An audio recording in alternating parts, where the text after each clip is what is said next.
Greetings! We are Fellowship Gaming, here to entertain you with yet another tale of daring, disaster, and dimwits. So please grab your favorite drink and perhaps a snack. I have a Kit Kat, and let us regale you with songs of our misdeeds. Tonight we are playing Pathfinder 2nd Edition, which is a D20 high fantasy. If you would like to see more content, please check us out on YouTube at fellowshipgaming.quest. Go ahead and subscribe, hit that bell notification, and enjoy our content. And I'll see if I can break another watch of Anthony's here soon.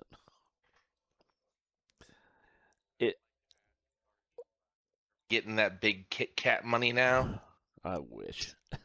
I'm just saying you're advertising for them. I just have a half-melted Kit Kat that I got from work because I actually write things up and don't bury my head up my ass when my conveyor is about to fall off its legs. And by the time I went from work to home, it melted. Yeah. So anyway. Everybody knows Twix is better than Kit Kat. I said it. They didn't have Twix, okay? Sometimes you only have to work with what you're given. Exactly. You can't always get the best choices. Kit Kat was the best choice. I'm not going to agree with that. Sure it was, Drax. I wasn't there. I'm going to not stand in judgment of you, but I'm judging you. We both know I am. Yes, we know you are.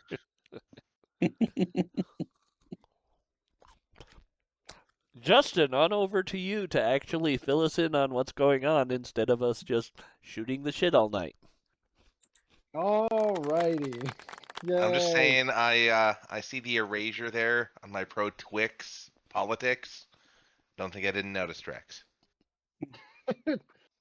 Last time we were here in Minralthan with our heroes, you guys were exploring the space that you were brought back into by a stranger, Ian Thull. You guys came back from your wayward sea adventure, lacking a great amount of equipment, and he was going to pay you with some ill-gotten, might be a leg too far, but certainly not properly paid for, scavenged adventures equipment, in exchange for your help in settling a score one way or the other with a doctor that you are familiar with. And over the course of the next couple of days, you met another friend, Chel, this sort of overly polite figure in shining armor with the smell of kind of nothing at all wafting off of their body.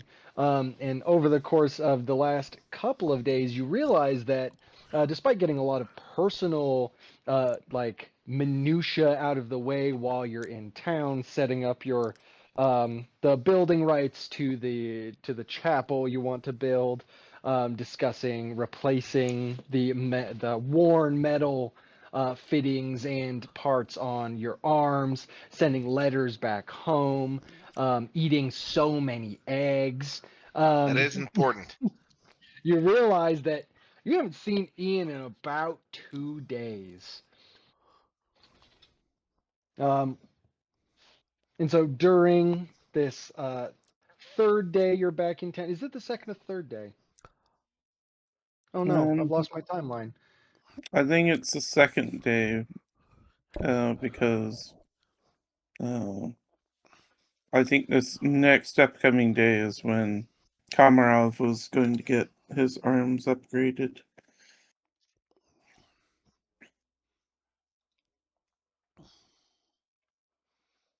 Truly? This is really embarrassing. I didn't understand anything you just said. The audio didn't cut out. I'm not going to blame something else. I truly just blanked while you were speaking, and I'm so sorry. Say that one more time. I think it's the second day, because Komarov made a deal to get his arms upgraded. And he was kind of waiting, part of it is kind of waiting to get that done before trying to probably kill the doctor. So that's happening the day after the day we're on, though, right? Because it was wait 2 days, and you had already been here one day. Okay, yeah. So you've been in town 2 days, and Ian has just been missing. Komarov went and tried to have a both introduction and sort of fact-finding mission, talking to um, Captain Falk's strong arm, holed up in his family's nice upper class sort of one of those narrow, tall, rich people mansions. When you live in a sort of tight knit city, cobbles are a little better off, better security on the streets, better patrols, and started off pretty strong, and then eventually fell into screaming match implies that there's a back and forth, really just sort of being berated by a man just exuding a crazy amount of actual heat, like someone in an actual fever, um, before being led out, passing off some payment out of guilt to the help, who seemed to be very nervous. Um, and then catching wind of sort of just you were on your way up to the college in the first place, only to hear um, of a crime scene up in the grounds, just outside of the grounds, sort of in this beyond this field behind it. And upon exploring that, you identified the just destroyed corpse of the now late rapscallion Ian Thull. And where we left off is you guys were at the sort of not walled off, sort of cordoned off scene in the trees just beyond the sort of like multi-purpose field beyond the behind the college of oh it's gone. Ingenuity? Ingenuity, thank you. Jeez, I was thinking of machines, and I was like, it's not mechanics. It's not mechanics.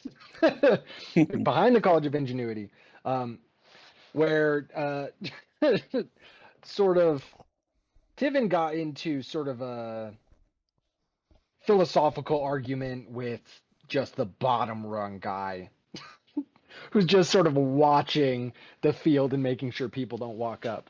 And during this conversation, he's sort of been roped into helping as someone who is actually a little more experienced in this kind of stuff, sort of by asserting that he's good at it and being told, well, then show me what I'm doing wrong. And he has walked away from everyone else with this constable.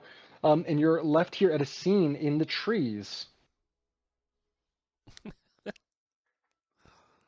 Okay. I mean, Yeah, and that's where I recall us leaving off, as you guys were I here. think so. That sounds right to me. So the things we know, the things you guys examined at Ian's body, is that the face had been determined by collective efforts from Caytha and man, I'm just having the worst time with names right now.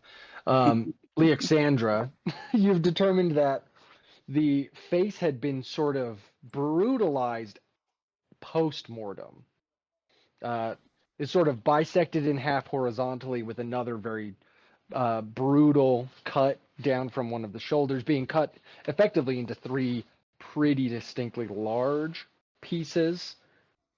You also discovered Ian's secret non-human heritage, or extra-human, paranatural heritage, with his hooved feet in his human feet-shaped boots. Mm-hmm. Anything else? Any other questions about what happened last time? That's what I recall the strongest. No, that sounds accurate. Okay.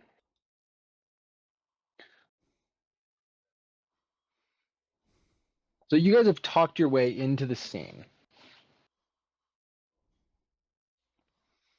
Okay, I mean, for Caytha, Mhm. she would probably actually be trying to pick up other scents, other smells.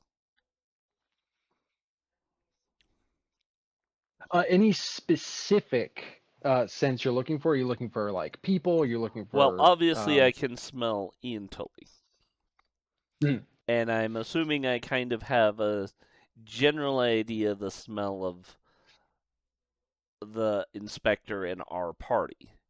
I'm looking for a Yeah, smell yeah. that's not anything I readily recognize. Yeah, go ahead and give a perception check. Or a survival check, whichever one you feel more comfortable with. Well, Wrong. Strong number. Um, I thought you said wrong, and I was like, Justin. wrong.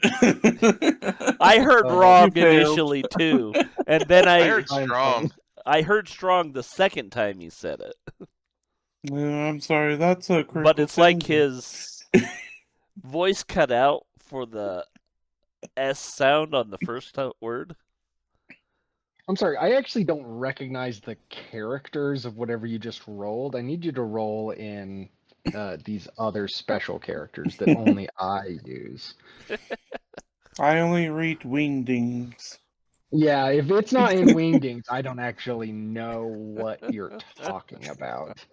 That checks out. Let's just.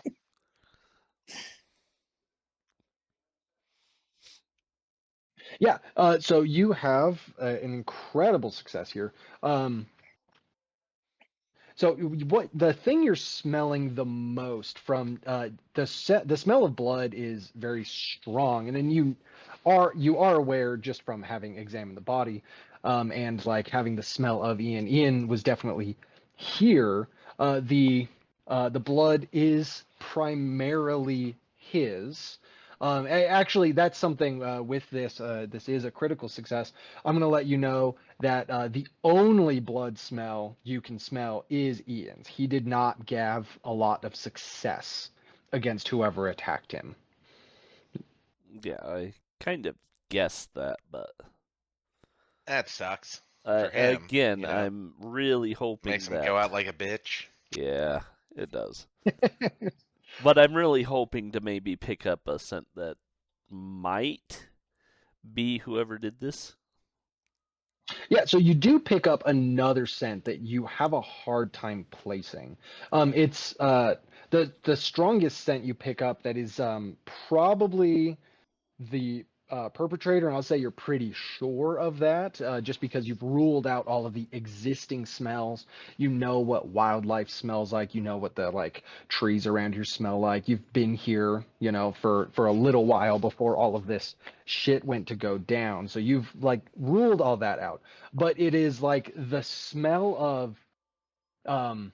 So you definitely get a human smell, but then also it's like polishing oil, some sort of like grease smell, a mechanical smell almost, like if you like the smell of like if you grind some metal together. It's like in modern terms, it would be a smell that you get out of like a mechanic shop, like almost a car smell, but you don't have the language for that. I So you was do get gonna a human say it smell kind of attached smells a to it. little bit like Komarov's arms when he's exerting himself. Yes, Maybe that is stronger actually though. really good. Yeah, it's a little bit stronger. It feels like there was a lot more strain going into whatever this was. So it's like armor polish, a smell that you're more or less familiar with, depending on how you take care of your equipment. But like, just like a lot of metal smells. And then there's the human like smell underneath that. Go ahead and give me a medicine check with that critical pass on your perception check.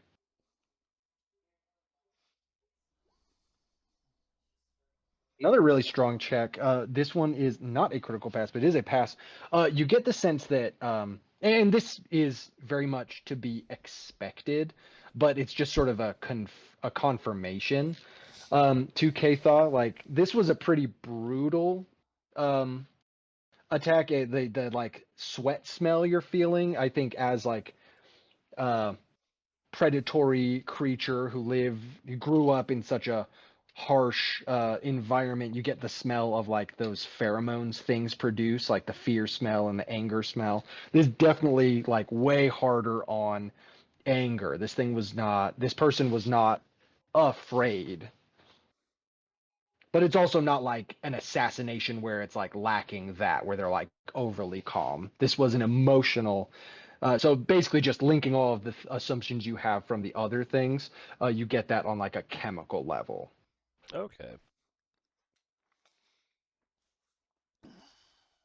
And there's unfortunately not much of a directionality because this is out in the wilderness, but you get the smell around, and you have a strong confidence that you could link this to someone. Okay. Yeah, so that's probably what you were looking for. You would Yes. recognize this smell. This is pretty distinct. Yes. That's what I'm going for. If I smelled it again, would I recognize it? Okay. Chel, what is Chel doing at the scene? So you helped examine the body, and you sort of like went through um your information you've been given to examine the body and see like recreate the combat scene as the information you had. How are you looking at this scene? Well, to be honest, I have no real reason to be involved, Yeah. right? So I'm just not drawing attention to myself, right? And whatever I can say or observe to be helpful, I'll do. You know? Uh, do you want this to sort of look like a reserved action to aid anyone? Yes. Okay.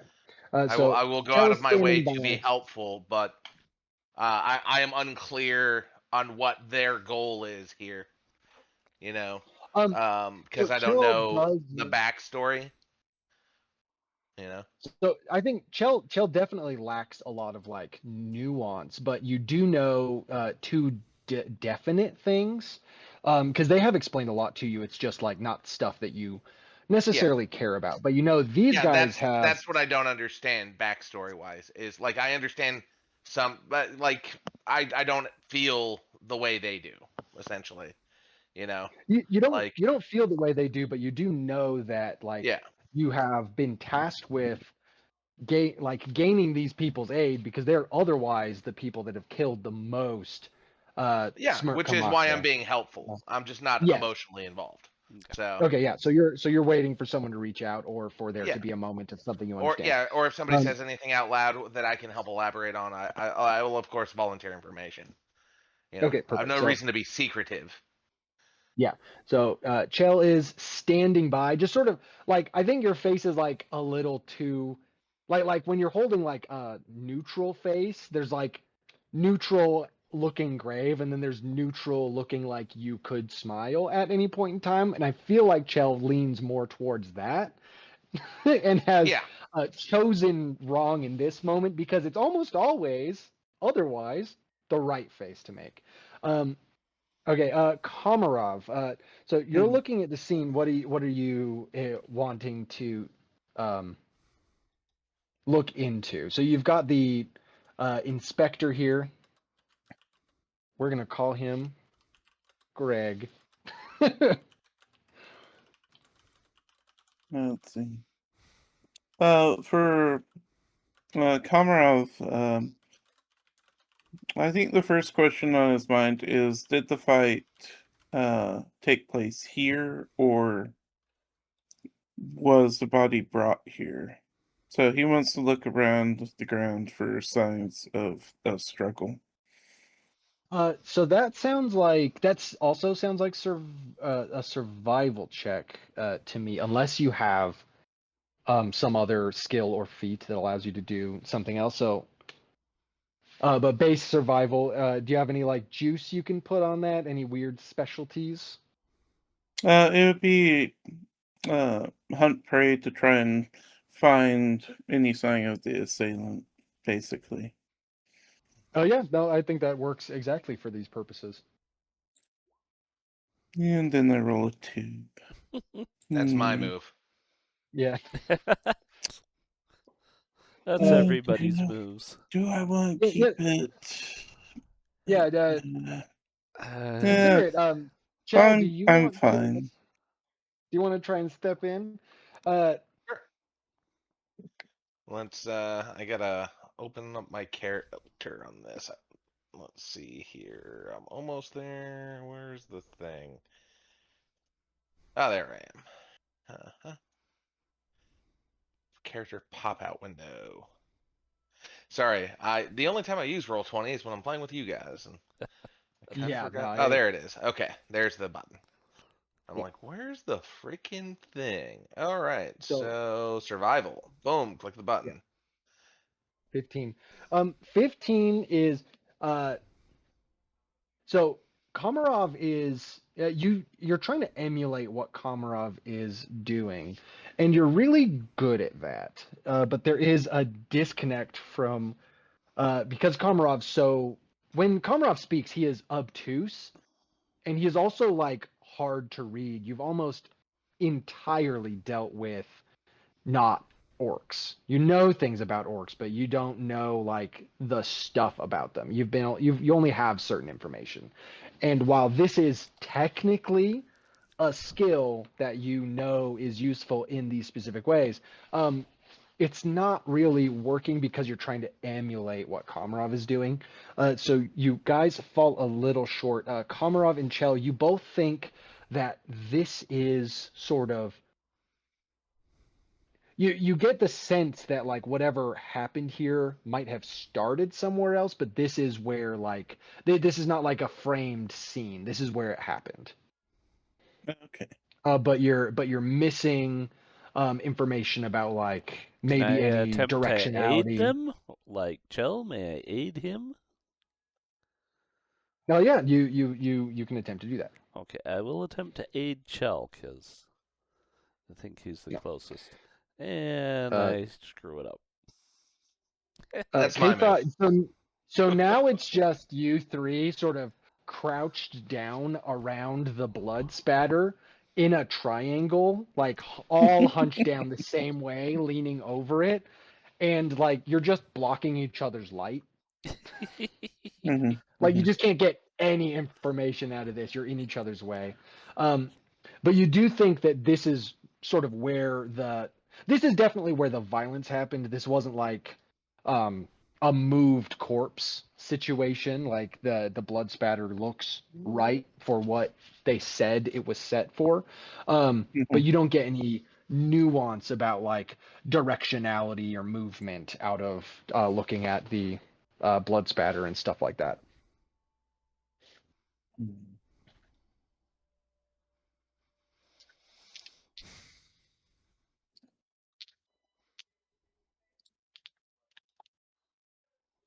The inspector comes over. I don't remember what he sounded like before. I think he only said a couple of things, but now he looks like an old-timey noir detective with a hat. Well, And originally he was Jamaican, just so you know. he was Jamaican.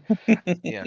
Old-timey noir detective, deeply dark skin, dreadlocks coming down under his trilby hat. He's smoking a blunt. It's fat, and he says, "Hey man, so what you think happened here?" That awful. I'm not going to keep that up, but it's funny. There's no way it's It's gonna Ali, man.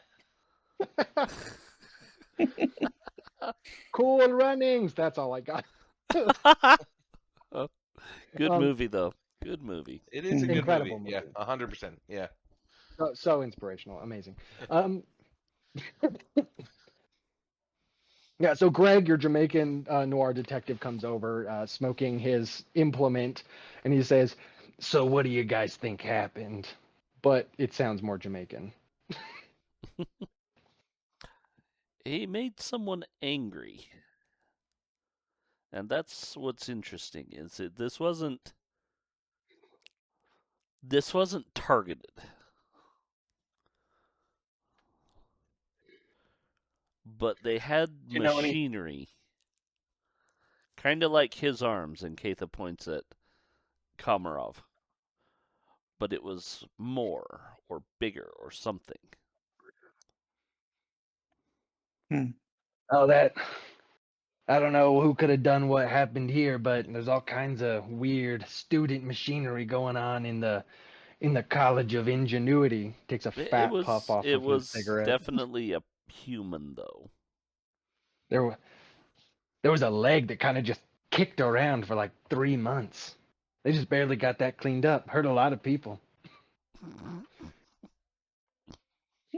So I'm not surprised.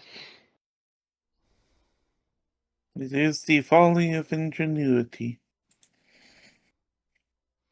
Well, humans definitely take that to an extreme. Especially certain ones. But so far, I have deduced that this man is dead. Wow. Inspector Chel Bragg Chel is is gonna look around like clearly that's obvious. Like he's like, there's a social cue I'm not picking up on. yeah. Uh, I the mean, I inspector is don't like, know what Like, Caytha's. is this guy very bad at his job? Did he not know that this guy was dead? Like, yeah. The Caytha inspector was is like, doing the very yeah, varsed version of pinching the bridge of her nose. Of like, did that really just? He really said that? yeah, But I can't think of what the varsed gesture looks like.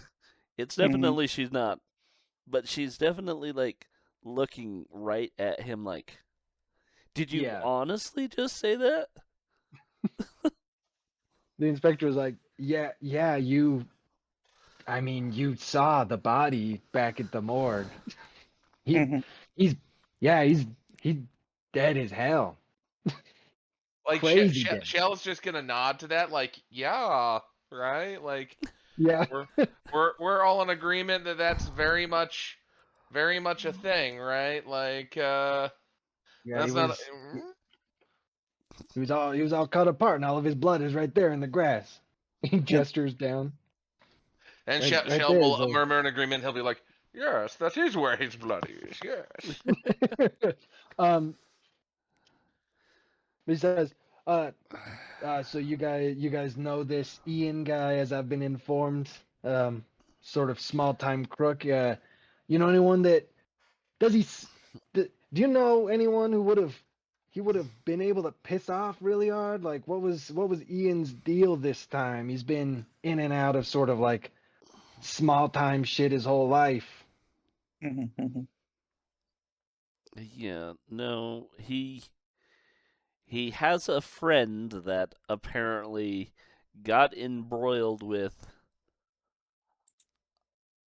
a doctor in the School of Ingenuity, but we don't have a lot of information beyond that. Who is the man that made the arms? It is Dr. Philorn. Is this the same doctor? Yes. I Um, really think we should go talk to Dr. Forlorn if we could.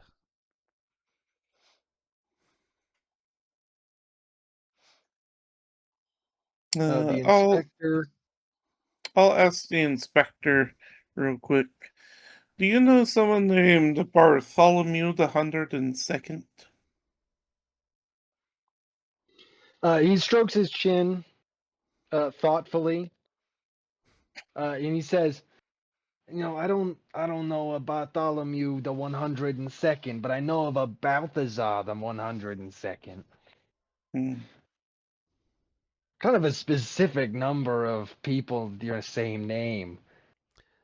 Was Is Balthazar that what the you're thinking of? 102nd associated with Ian?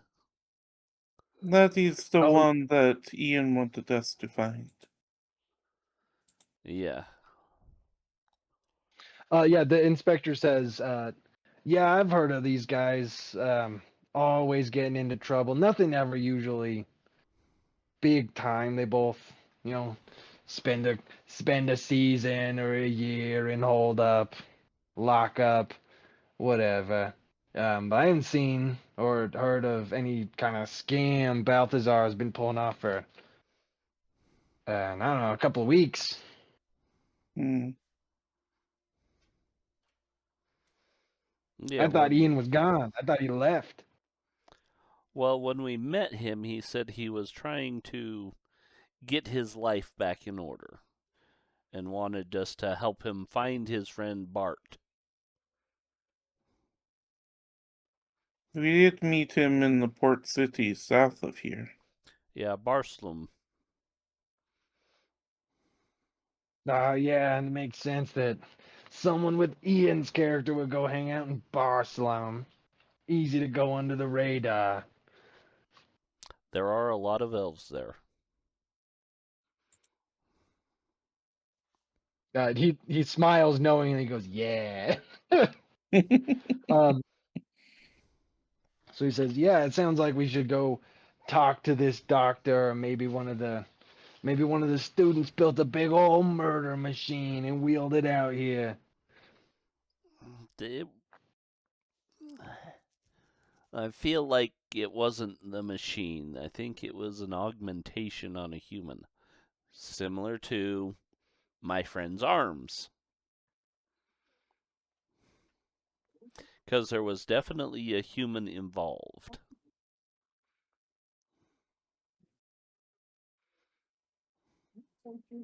Uh, yeah, he agrees that you should talk to the doctor, get some clarification. They heads back to sort of the back of the campus. The bottom rung cadet and Stiven are still arguing about how to properly sort of cordon off a scene where you don't want people messing with things. He waves you off. Hmm? Hmm. I look over at the orc and say, okay, well, you know where this guy's at. Lead on.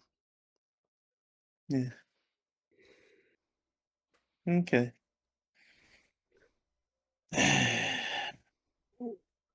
Just kind of, uh, I imagine like, there's a little trepidation in this gate. Like, he really doesn't want to do this. But we'll see. Forgot about that. Say again. Oh, I just forgot to silence my phone. And Oh, so I okay. was like, it went off. I'm like, oh, I forgot about that. Okay. Anyway, We The didn't worst. hear it, but Yeah, I okay. didn't yeah, hear it's it. fine. I thought I just misunderstood what you said.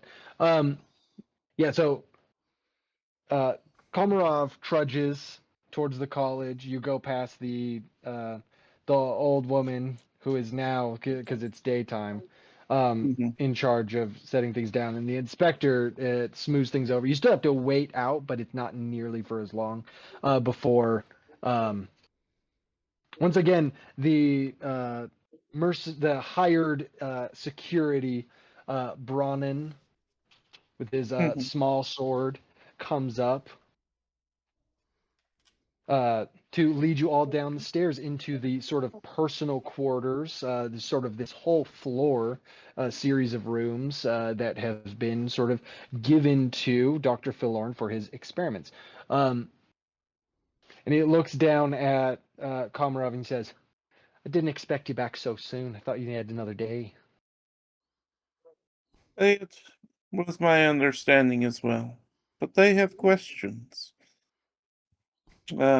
About someone named Ian Thull. Uh, Never heard of him, but the doctor's always willing and grateful to help I the want to watch. sense motive that. Yeah, go ahead and make perception. Eh, not the best. Okay. Oh well.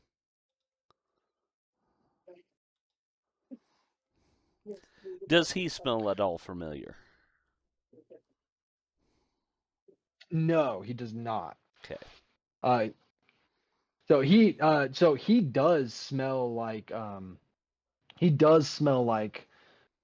polish and like, but Yeah. there's like he smells uh like sword polish, but he's not wearing metal armor. He's wearing leather armor. So his um like the sort of core of his smell is different from what you got from outside. Like there are similarities, but that's just taking care of your equipment. Yeah. You don't get a strong read of him. He's got a really powerful poker face. That's understandable. But he leads you guys down and to the same sort of overly large room that Dr. Forlorn had spoken to Komarov in the day before. This time he is seated, and this time the table has been cleared, and like everything that he had hung up has been filed away. The room looks significantly cleaner than it had before, with the so it's still definitely a room that he uses. It's still got like stuff in it, but it's all like packed into folders and like stacked up on one side of the desk. He Bronin comes, leads everyone in and stands at the door, shuts it behind him. He is still in the room. He's just standing at the door. Um, Dr. Philorn gestures for everyone to take a seat. It's like it's like overly large table where you would have like full council meetings that he's just sort of been using as an experiment desk. He has found some other chairs to put in front of it, and he says, what can I do to help the watch, Inspector and company?" He's looking at Komarov, just sort of noting your presence. Mhm.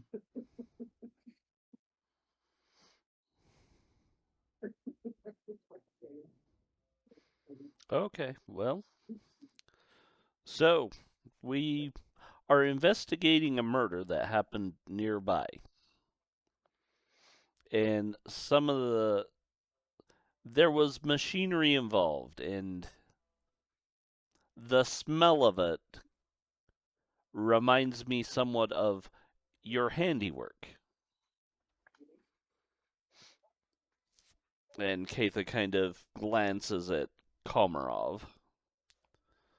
Because it was definitely a human that killed him, but they had some kind of machinery with them.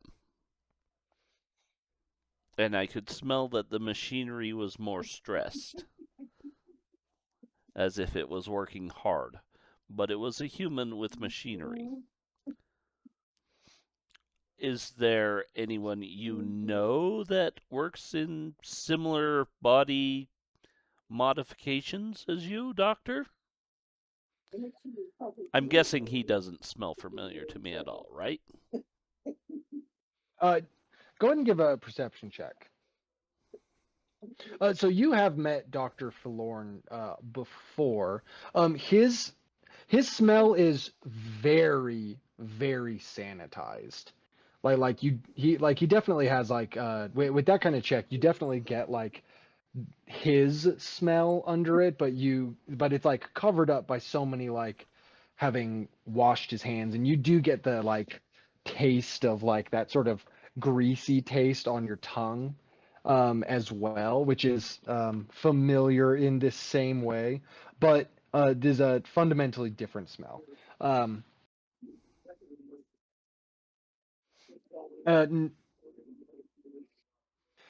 you do with a 25, you do get the smell sort of blood, but it is old blood. Mm-hmm. And it's sort I of kind of coming figured in. it would be. Yeah, yeah. He's a guy that does like surgeries and stuff. Yeah. Um, so you ask him who else might be doing any kind of body modifications. He's looks sort of stroking his chin, sitting at this table.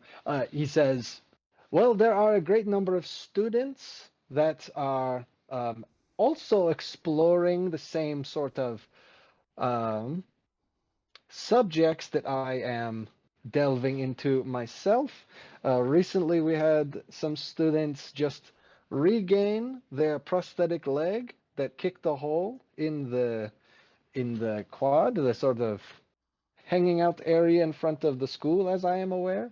Lots of students are attempting to find other ways to make these prosthetics more useful for everyone who has the unfortunate event of losing their limbs. Others are exploring into ways that you can become useful um, on top of your existing limbs. So I would say it is, while it is rare, it is not rare in this campus. Now, whether they are good at it or not, I cannot really say. There are many complications with attaching a piece of moving, powered metal to your brittle, fragile human self, or non-human self, as it would be. Um, Go ahead and give me some kind of. I'm gonna need some kind of check to try and get like either a sense of what he like is knowing, or to try and convince him to like let something further slip. Is anyone doing anything outside of just like sitting, talking, and listening?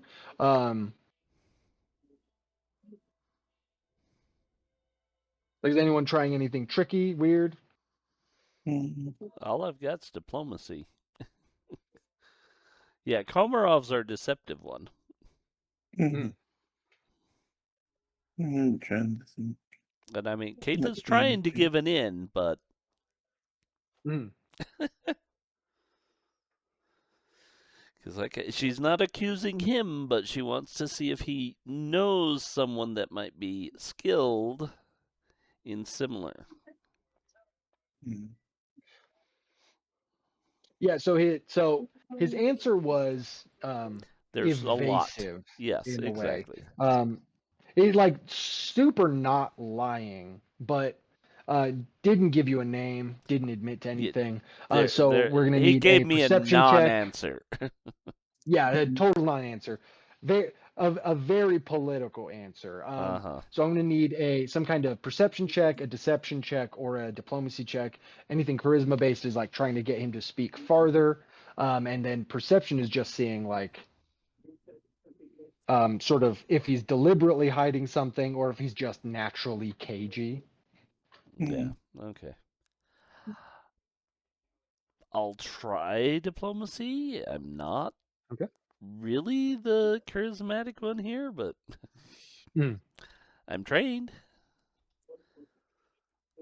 Yeah, okay. That's what I thought. Yeah. And I'll give you a sense motive perception. I'm out of my element. And I think you lose yourself a little bit in like examining. You got the first thing you did was get like a full scent of him, and there's just so much going on. Like chemicals are really overwhelming.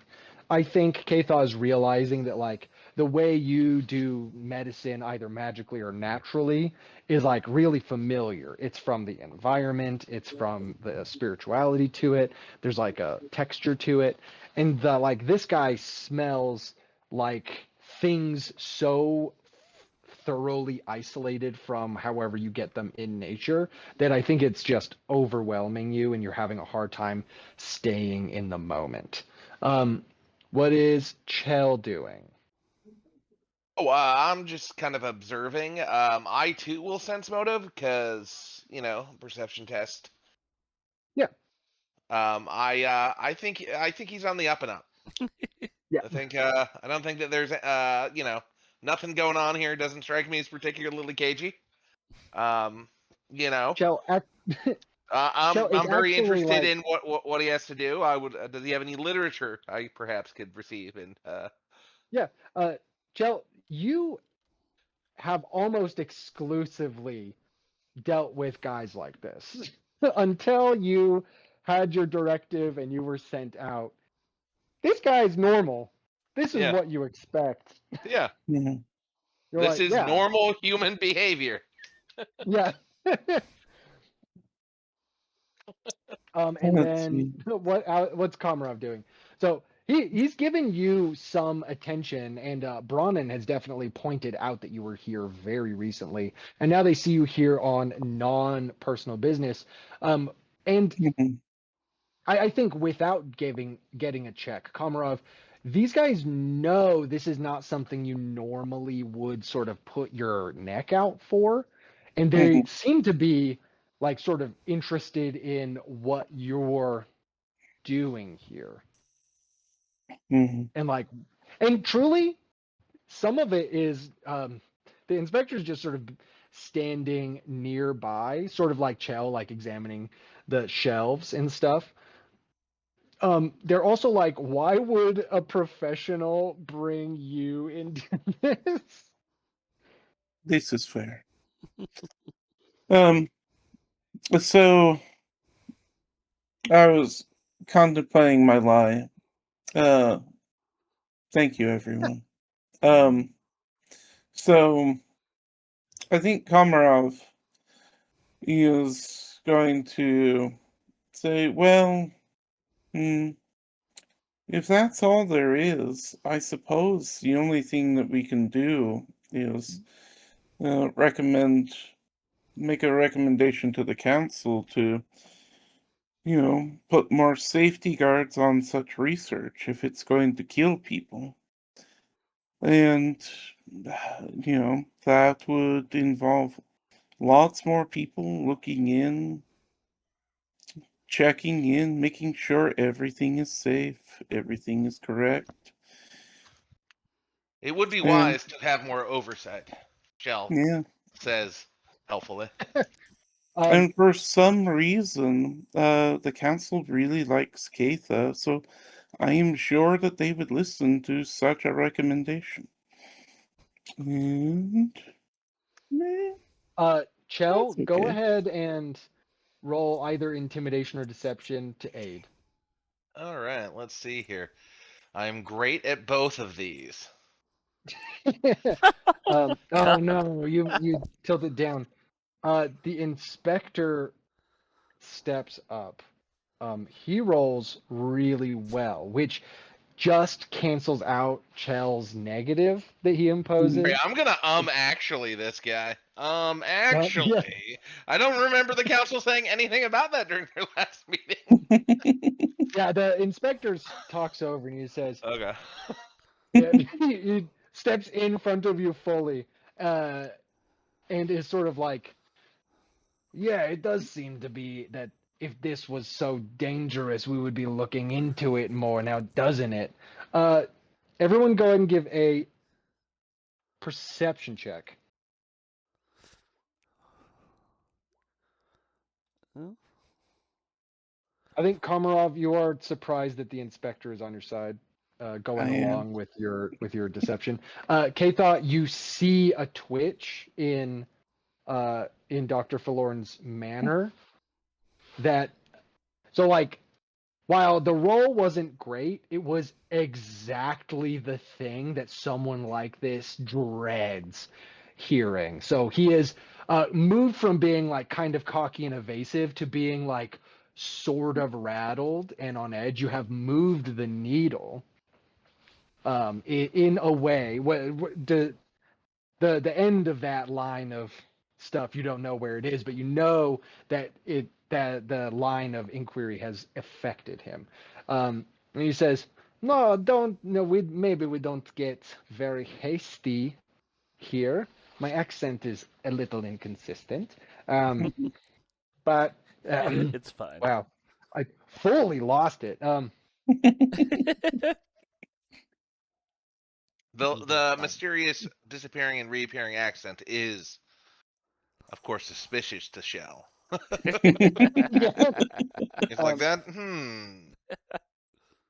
No need to get hasty. We can solve these problems. I assure you, I will be as helpful as I possibly can be.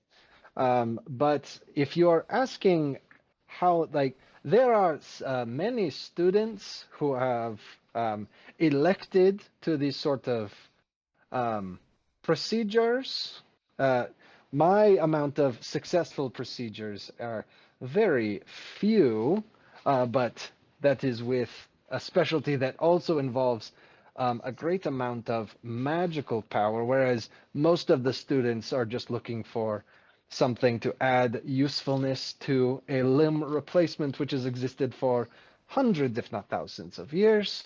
There are some who put a little too much effort into it. I'm sure we could find a list of the running experiments for graduate students. They will, of course, be the most successful. He's now like sort of flipping through a folder that you may or may not think has any possible information in it. He's sort of going forward. How does everyone want to move now that he's like So on the back foot a little bit? now that he's talking about like grad students and his level of successfulness, and like breaking it down in actual like technical academic terms, could I use occultism to see if he's spouting bullshit? Yes. Feel free to roll occultism. 21. 21. So he is being evasive here, but and you get a sense. So you were over next to the books. So this guy is talking. So your occultism brings one thing to you out, way out front of some other information, which is that this guy distinguishes the thing he does objectively. Like a lot of he just said a lot of people are trying to do like mechanical prosthetic limb replacements just the way that Komarov has, but he has distinguished that almost none of them have any magic involved with it, but his does. You're looking over the books, and there are a lot of occultist style books here, like an equal amount of like math and engineering and like theory and history, a very thorough setting here. But you also get the sense that this guy has a lot more, like might actually not be as good of an engineer as he is actually a spellcaster. He presents himself like some sort of master engineer, but it might actually be more like a good engineer and a better spellcaster. So what? I'll write that down in my journal and I'll rip the page out and I'll pass it to Caytha. Okay. Okay. Caytha looks at it and is like, oh, okay. I think she is going to try and put a little more pressure on with and say, look, we just need a couple names of people to talk to. No one's in trouble yet, but we do need to sort this out. And I would really, really not want to go to Councilman Dangule with what happened here. So let's try not to do that. And I'm going to try diplomacy. Alrighty. 8. I think I'm going to try and hero point that.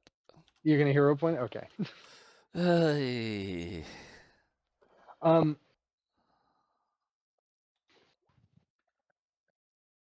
There we go. So I think if I might offer something for your hero point, you say Councilman Dangule, Dangule Danger. He scoffs, and you know that the person who advocates for the College of Ingenuity is not Dangule Danger. Florence Hare is the person who always advocates for the College of Ingenuity's sort of independence for the sciences, and she would be the one that would devastate the college and specifically this guy to lose support of. Dangle Danger doesn't give a shit about the colleges. So He's a Florence. safety. Florence what? Her Herr.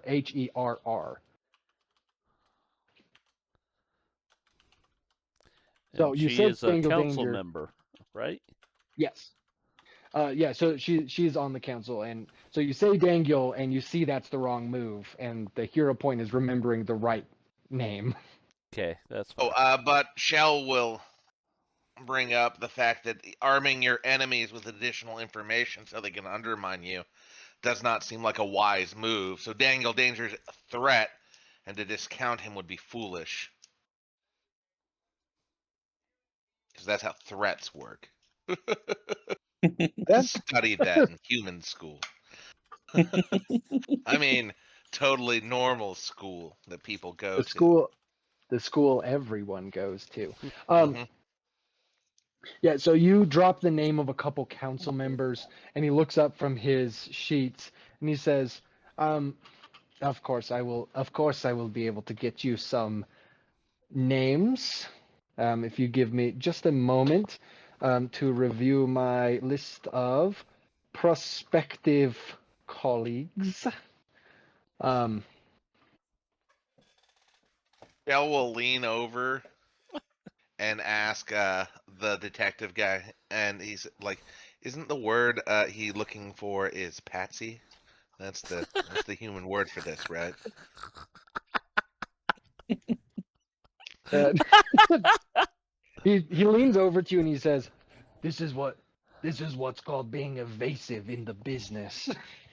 You just gotta Mm. keep asking questions through it until he falls over his story, and they confess everything. It happens every time."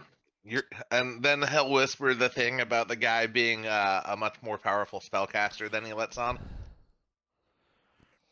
Uh, Inspector Greg, with his Yeah. dreadlocks and blunt, notes that in his own tiny journal. He writes that down. He underlines it, but he doesn't say anything. He stands back. I don't know. He stands back.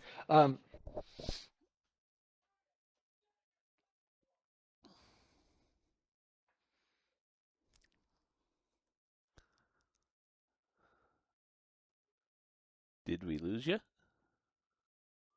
Sounds like we lost him.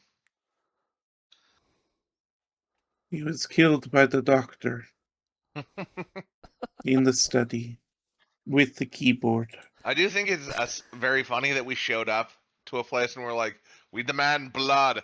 Give us a name." Yeah. And he's just like, "Oh, I can find somebody for you guys to pin this on. Don't worry." Yeah. So Caytha, you dropped the right names. So he's flipping through some papers.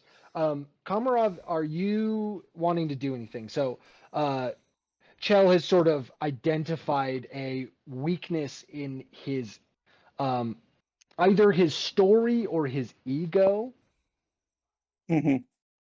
Caytha has done some name dropping. The detective is, or the inspector has sort of written a few things down, but is otherwise just backing you guys up, as it always is for NPCs.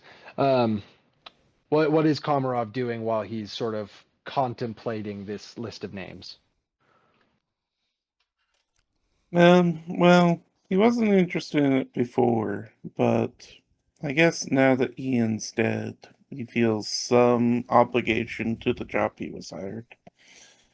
Um, so while he's looking Now that he's through, dead, you care. yeah, pretty much, because when he was alive, I figured Ian would take care of it, and so, uh, but now he's dead and can't, and I'm like, oh, well, I guess it's up to us. Um, so while he's looking through, Komarov will just say, while you're looking through names, of possible people that might have created a murder prosthetic, um, Did you know someone by the name of Balthazar the 102nd? Is this an intimidation check, or are you just looking for a reaction? I'm just looking for a reaction. Because he really, while I think Ian expressed a lot of suspicion towards Dr. Forlorn, Komarov doesn't actually have anything to back it up. Mhm. And so he's just fishing for information and a reaction. Make a diplomacy check. Sure. We're trained in that. Hey, better than all of my rolls tonight. Just saying. You haven't rolled a The, lot, to be fair. the I Yeah. got the dice so 121. far have I'm fine. been all over the place. So leaning towards the ones so far. Yeah, pretty bad. Can I make a sense motive as Komarov drops that name? Yeah, absolutely. 18. Um,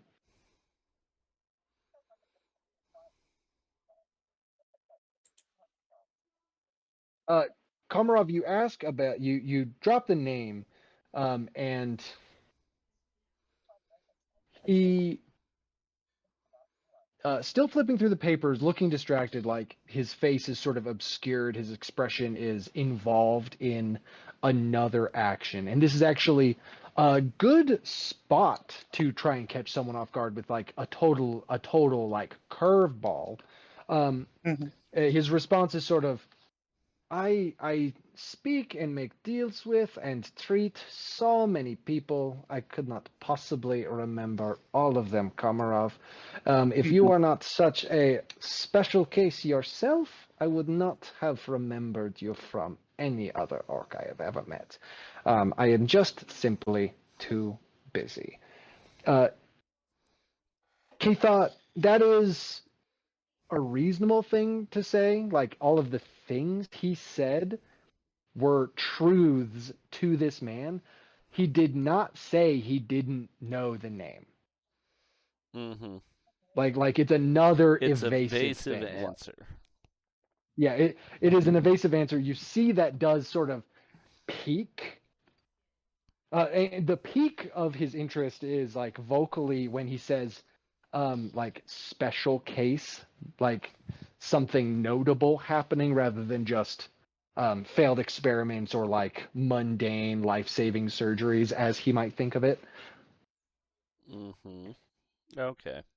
Uh, so you catch that he's being dishonest, but he does not outright tell any lies, just like before. Mm-hmm.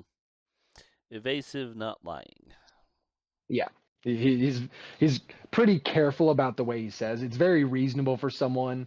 You know, it's one of those things where it's like if he was in front of a court and he'd be like, "I didn't say I didn't know him. I said, how could I remember everyone I know?" You know, it's hard to impeach kind of thing. Mm-hmm. Um, and he pulls sort of note paper and he writes four names down. He says, "All right, so these are all of the names of the people currently working on and having the most success with mechanical prosthetics." Um, he pushes it forward, and the names are Rajier Clamp, Louis S., and Sam Plow. The fourth name is his name, Dr. A. Philorn. He said, and as he hands it over to you guys, he says, "I know Okay. you know I was going to be on the list, but I wanted to be thorough and honest with trying to aid in your inspection. Mhm. Okay. Is there anything else you would like to ask me about?" Okay. Mhm. Before we ask, can I get those names again, please? Yeah. Here, I'll type them out. Okay. That is helpful. Yeah. Fantasy name spelling is always like, how do you spell Givgoth? What? The 12 third, G's. Oh, okay. there's a fifth name on it. Beef cough.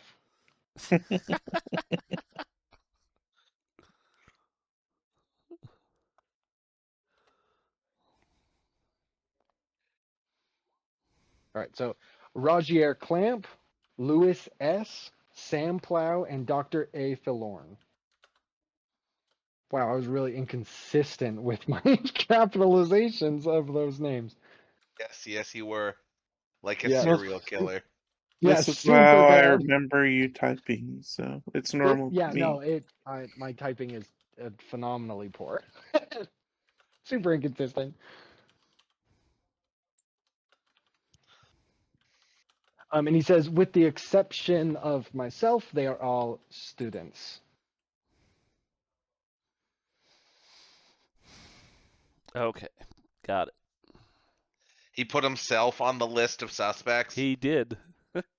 Okay. He put himself on the list of people who are working on mechanical prosthetics. And as he said, it's to be thorough.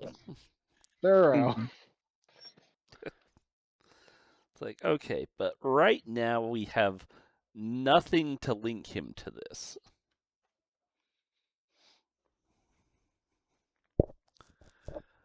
Okay.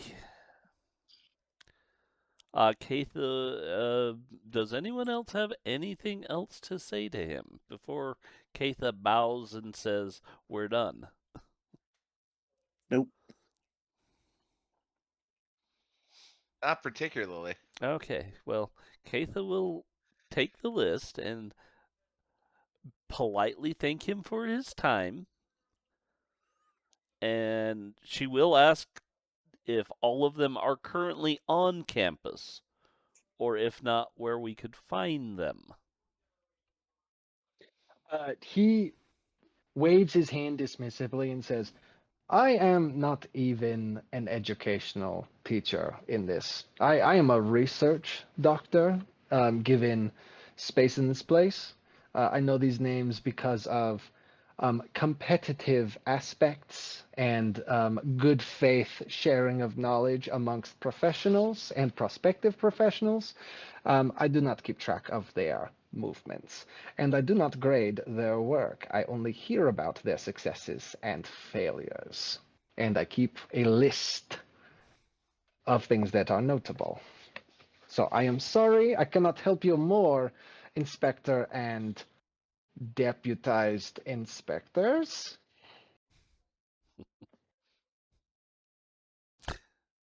Thank you for Chel your will not time, volunteer Doctor. his name. This guy gives him the heebie-jeebies. Yeah. Mhm. Oh, you know what?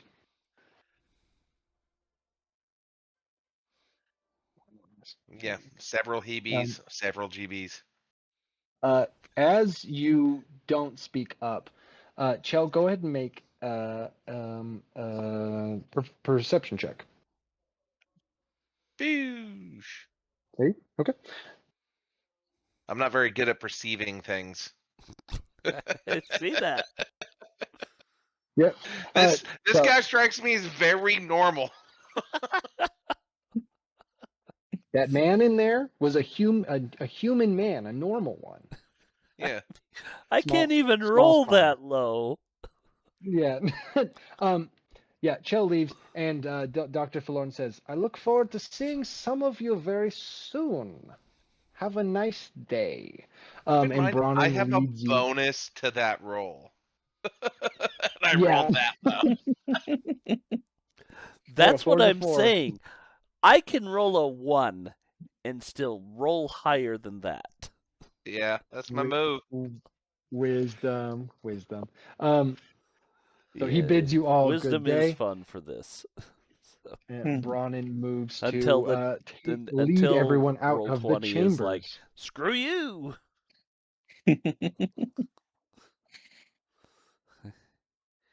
You have a plus 10 in that? Well, here's your 2. That is my move. I live in 12 country, which you think getting a 12 would be good, but not when you roll a 2. Yeah, my My move is leaving something with 1 hit point. That is your move.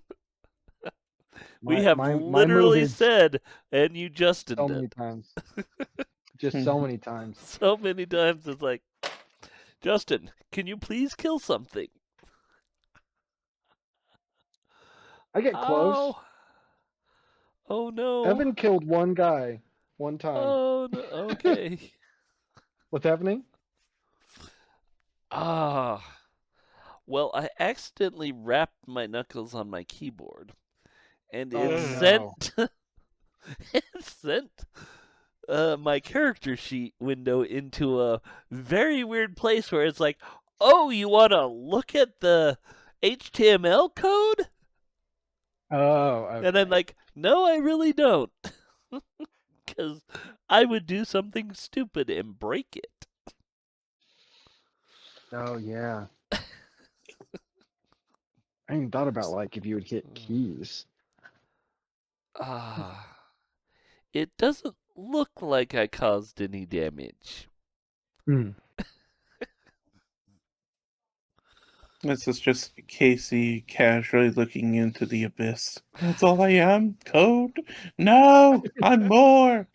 I exist! I'm more than this! You do not. Caytha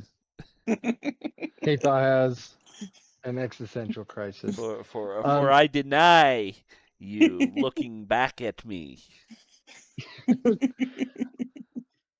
I shall not see it, thus it shall not happen. You're And I not a know. fucking ostrich, man. I was gonna say I'm not a bug, bladder, beast, a troll, but ostrich works too.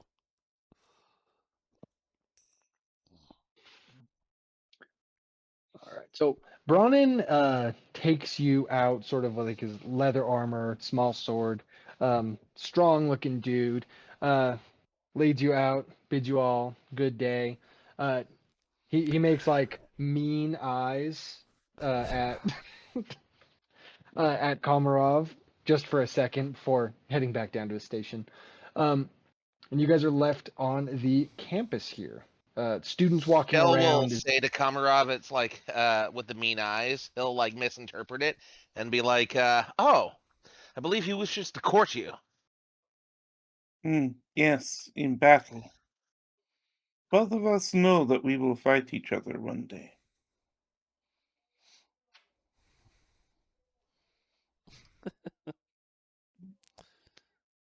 Chel will nod. Politely. Hmm. All right. Well, Well, this is probably because the like, janitor isn't here, we must see the woman at the desk. okay, we'll go with that. Mhm. Which is weird because I thought during the day she was supposed to be down at the council chambers. Oh no. No, that is true, actually. It No, could be you're your right. day off. No, yeah, it's the greasy teen that Komarov saw before. Mm. It's early in the day. He like this is what he does between like mopping the floors and stuff. Mhm. He's like, did you give him your name?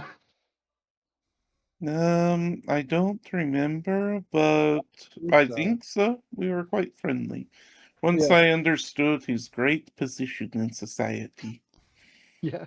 Um, he's sitting there at this sort of reception desk, and he says, "Oh, you're back. What can we help you with today? It seems you got past me just fine." Hmm. Your disguise as the old woman was quite good. We all thought she was here. I can tell you have been practicing with the mop. Like, oh yeah, sometimes I set it up while I have to go to the bathroom just so it feels like nobody's, so I'm not abandoning my post. Hmm.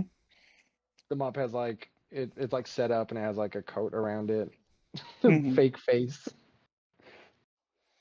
Yes, Uh, we must call upon your ingeniousness There are names of students that we do not know where they are.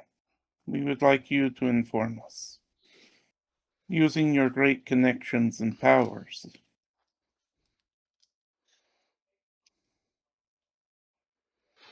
He says, "Connection and powers go." He pulls out a directory. He just painstakingly flips through it. Obviously bad at reading. For like an hour, he's flipping through just like dozens of names. You're like, no, that's not right. But yeah, he does find a few things. He says, so Rogier lives on campus, Sam lives on campus, and this Lewis S person lives in town, and has otherwise. There's a note here in the directory that says they have called out of all forward classes for at least the week for a family emergency, Mm. and that was today. That was today.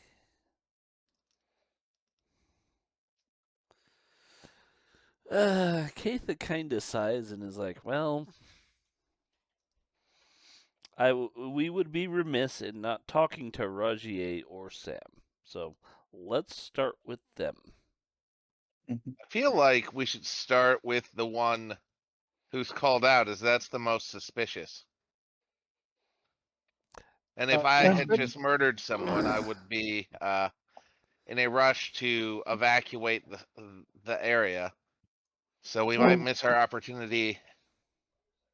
We have uh, killed many people and have never felt the need to run, so the murderer may feel the same way. the teenager is like, "What?" Oh yes. He's And not wrong. then Caytha's literally like thinking on this and like trying to rebuke it, and is like, no, he's accurate. We have killed people. There are a lot of dead pirates in our wake. Mhm. I will tell him my tale about single-handedly bringing down the Iron Prow. It's like You start he's telling this only scene partially he's only all about partially your exaggerating. all about I mean, your that's what Caytha miraculous even seaside says, is like adventures. he's only partially exaggerating on some of this. Uh, during this tale, the Inspector Greg turns to Chel and says, "You know, I think you've got a point. I think I'll go off. You guys are already here. You guys know the lay of the land here. Looks like you've got inns. I'll go look for Lewis S. And I'll With go due get respect, a." Inspector, he's already murdered one man. To go by yourself seems like a rash and unsafe decision. You don't know what I'm capable of. He backs up after that outburst and he says, "I'll get some guys to go with me. All right." That, thank you. I would worry for your safety. Uh, you don't got to worry about me. I've been doing this for years. And he confidently walks out through the door to hunt down Huge Louis S. cybernetic monsters do not care about your experience. They only care for the flesh. As said as though you know. um,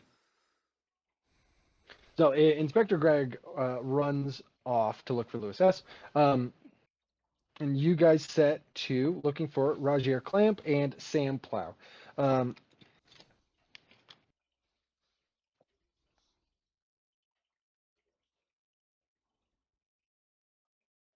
all right. So the directory says Rogier lives on the third floor, and that Sam actually lives on the or I guess the third floor would be just like where the student housing is. Lower floors are for classes and like sort of more accessible things. You're given room numbers and sort of like what their main sort of fixation, or these are all the names you've been given were all like like the equivalent of what like a grad student is. Like they're doing research, trying to get like a degree or like trying to get a job in the university or something like that. So they don't necessarily have like a solid class schedule. They're basically junior faculty at this point, but you are given information on like generally where to find them. Okay. Which one do you want to start with? Whoever seems to be closest at the moment in time we're at.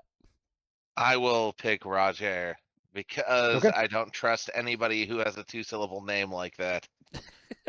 Seems suspicious. Just any 2-syllable name. No, that That 2-syllable name. two-syllable name. Because I'm like, Roger. You can't trust a Roger. It's Roger. Damn it. It is actually Rogier. They say it incorrectly. You knock on his It door makes and me this hate sort of him even more. you're looking at this sort of mid to late 20s human man standing in a room, a dorm room that's just full of like mechanical parts and like the smell of like oils and like metal shavings and like just burning just wafts out of the room. And his accent is not the Minrothan accent. He sounds like he's from one of the other human kingdoms, and maybe he's here for education purposes. He says, "It is Rajier. How may I help you, strangers?" Strangers I of which are. hate him so much. It He's is clearly the murderer, guys. it is strange how one accent makes one so punchable. I mean, yeah, even Caytha's looking down at this guy going, you do understand I'm a foot taller than you and basically a meat-eating dinosaur, right? Oh, so She you doesn't say three, that, but you she's three giving the large look of like, really? you three large muscular people have come to my door, Mm. and you have threatened me with violence. Help! He starts to scream. Like, Chel will give him a confused look and he'll turn to Caytha and he'll just say, clearly he is not smart enough to be the person who perpetrated the crime. No, he doesn't do all that. Oh You no, guys like, didn't say yeah, anything. like Chel's just like not impressed. Yeah, okay. Does he He's smell like, at all this turd? familiar? Give a perception check. That's fair. The room room just smell reeks. is overpowering. Like it's same thing. Like it's all the right smells, but you're not getting like that like total recognition. Or it's all the right smells except for this guy doesn't smell like blood, but that could be for any number of reasons. You know, it's been a day. Um, No, blood would it could stink. just be the smell of the oil. Um, So, So, but does he smell like the human I smelled?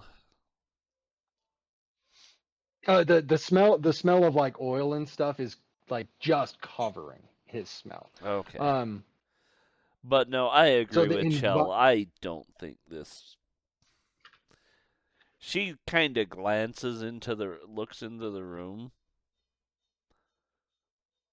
and probably gives some kind of look of disgust and looks at him and says, "You're clearly not who we're looking for." And is like, and turns to walk away. start to walk away without asking one question. This guy leans out through the door and he says, "Oh, so just because of my accent, you don't think I'm capable of violence?" Okay, and then he shuts the door. Shuts the door. No, Like, like cool. Chel will ask him, like he'll just be like, do you know who's the murder dude's name? Ethan? Ian Thull. Ian. Ian Tull? Yeah. Do you know Ian Tull? No, I do not know an Ian Thull. Hmm. Uh, What is this pertaining to? A very large armored man. Oh, his ruthless murder by a mechanical automaton. What? Well, wow. All right. Where you were one of the prime suspects. Can you I don't attest to know your where. whereabouts on the night of? Last night. Yeah. I mean, I was here And in my now I'm just room. walking into his room. Oh, No, yeah, like just past him. I no longer you, care, and I'm just gonna start looking at his shit because I have no respect for the man. yeah, Like go like and make Chel's pleasantly human fake it has dropped because this guy just kind of ticks the wrong okay. buttons, like. So Chel is fully malfunctioning. Go ahead and make an athletics check. It's not a hard one. I'm not terrible at this, so We'll let's see see what here. the Where's the dice say. button?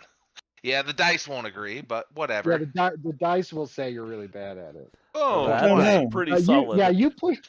Yeah, you push I past this might not kid. I might not notice stuff, but I can push a little tiny man around. Yeah, you push this little guy out, and you go and look into his room. So the way has been opened a little bit. Go ahead and make a perception check. Everyone can make a perception check. Now that Oh the thing's well. sort of been like pushed forward. Okay. 23 is pretty Bam, not an 8. Not Nate. Another Um, 2. uh, what has gotten Komarov distracted? What has happened? I just think I'm really focused on Rogier and how he's being treated and reacting to things more than anything else in the room. Yeah.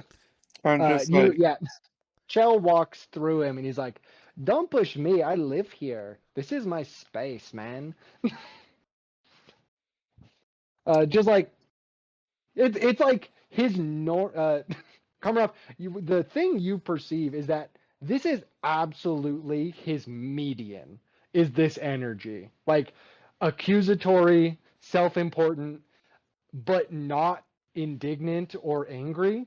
He's mhm, just kind of a prick all the time. Like he reacted the same to you guys knocking on his door as being shoved out of the way.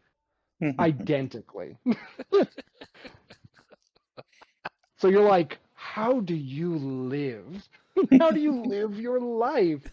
He's like skinny. He's got the goggles on. He's got like burns on his hands. Like his like the looking at him visually, you're like, yeah, this is a hardworking dude who like works with his hands. But then the voice and the mannerisms that come out are just sort of, hey, you can't tell me what to do. I'm smart. Clearly um, not mhm. that smart. yeah. So, Caytha and Chel, what are you looking for? Oh, I'm just invading his privacy. You're just invading his privacy. I'm Oh actually So yeah, you like go looking. over. yeah, like I'm tossing the place. Like fucking I don't like this guy. I'm looking for anything that he might have hidden. I don't care if it's porno mags. Yeah, no, Oh you like no. go and you like flip his. So this is like a workshop. Like his turned his room into a workshop. Like as much as his like Mm. tone and mannerisms are like fancy boy, he does live with his stuff. So you like flip over like a cot and there's like a journal in there and you flip it open and it's like Caleb was mean to me today, so I did not talk to him for like several weeks. He did not seem to realize at all. Just like flipping through his like petty little journal. Um, like going through his just like personal stuff. He's got like really just beautifully eloquent letters from home about like how they're so proud of him being like a science man and like going and doing like things nobody else in their family has ever done and like being on the cutting edge of the future. Just like amazing script. And then his writing is like hard chicken scratch. So big shift there. You just going through his personal stuff, tossing his clothes. Caytha, what are you looking for? So I'm looking for anything that could either be a worn augmentation, especially if it's got some kind of blades on it, cutting implements, because we know Ian was cut badly. Mhm. Yeah, so you do see several things in this room that fit both descriptions. The most complete thing he has is sort of a like it looks like just one big arm, but there's like an you see something that looks like a human arm that looks like not necessarily it doesn't look as solid as Komarov's arms. Are you trained in craft at all? I am trained. Yeah, go ahead and roll craft to see if you can sort of like uh, investigate this Okay, thing yeah, no. further. This thing Back to is eight. complex. Like as much as Dr. Forlorn was sort of talking these students down as not being as advanced as he is, as like an adult spellcasting man, this looks beyond you. It's like got straps on it. It's like a full arm that is like a little bigger than your arm, and it's got like some leather hoops on one side of it, and then at the end where the shoulder looks like it would be, there's another series of like bracing aspects and straps to it, and it looks like it would hold. You don't understand the contraption aspect of it, but it looks imposing, and there are similar ones nearby that are not quite as like complete. This is the one that seems to be the focus in the middle of the room, like the thing he's actively working on, and everything else is either like really early on in its sort of imposition or like having been discarded already and being like addressed for scraps. He's got a bunch of like grinding tools. There are a number of like large blades in here, but they do look sort of industrial. Um, so you're looking at this thing, and it does fit. Like he's got like mechanical blades on the end of like sort of simpler arms, but he's got this one big arm sort of construction in the middle there. He says, "I still don't know why you're in my rooms, the wine rooms I have. This Tell is me about personal. This this. is professional. This is my." Go ahead and make a diplomacy check. He's gonna say it anyway, but like, how does it come across? Caytha, Yeah, she's he not being says, you, polite. She doesn't care. no, what is this? Tell What me do you about mean? What this. is that? It's No, very she doesn't say obvious what is. what this She is. says, tell me about this. Oh, okay. Different question entirely. Yeah. I mean, of course you can't tell what that is because you're probably not an engineer. We are what you're looking at is something that makes you way stronger than you can be without metal and moving servos and like burning oil or steam. I've still working a bit on that. But in the when it is fully finished, you'll be able to. And he actually demonstrates. He like sort of there's like a stand on it holding it up. It doesn't look like this guy is like this guy looks like he has like a blacksmith sort of physique, but narrowed a little bit. Like he does have to make these parts himself.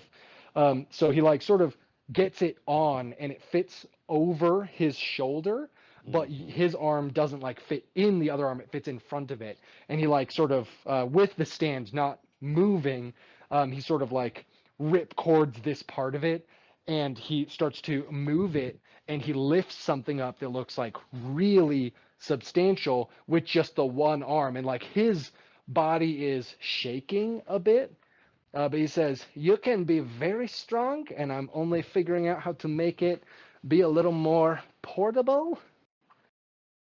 But this is a strength augmenting mechanical, sort of not a replace your arm prosthetic, but improve your arm prosthetic. Thank you. It is going to they'll give me a lot of money to make this good eventually, once I have it just a little more done. Mhm, mhm. Okay. Is Chel still throwing things around? I mean, if there's nothing else to throw, if it looks like we're done in the room, I will just walk. Like I'll just turn around and leave and not say anything. But I'll keep investigating as long as it looks like they're asking him questions. Caytha would probably be satisfied at this point because it's like, yeah, he can't carry this, so Ah, his it's weakness is his alibi. Chel yeah. says, 'Cause and then he takes the journal with him as he walks out. Caytha You just does stop Chel and be like, no, give that back. But there could be information that could be useful in here. Chel just kind of like tosses it on the floor then and just keeps walking. what a rude armor-wearing individual. He Indeed. he picks up the journal with his big metal arm and sort of starts to fix his room very slowly. Like from the center of the room, he's using the extended reach of this big metal arm to like sort of fix his things. Yeah. Okay, well, I'll leave him to it. Yeah. Um, I will say, I see that your ARM technology is quite incomplete and, lacking. Uh, but do you know Maybe you could show him if... your elemental powers to help him learn to power it. No.